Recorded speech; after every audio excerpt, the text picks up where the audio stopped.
Saglit lang, pwede ba kita ipag-pray muna? Panginoon, maraming salamat po sa mga oras na ito. Lord God, hindi po aksidente muli na siya po ay nandito, Panginoon. Bigla niya napanood ang video na to.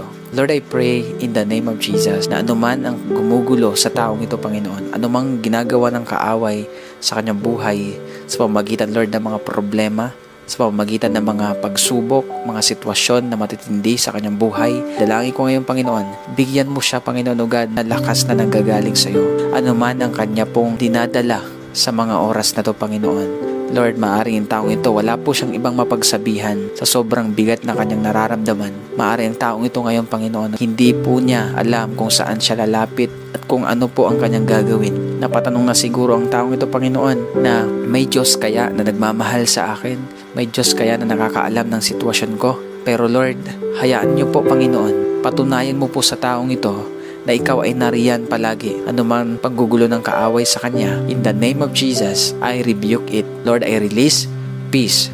I release joy. I release strength. I release life. I release restoration in the mighty name of Jesus. Salamat po, Panginoon. In Jesus' name, amen and amen.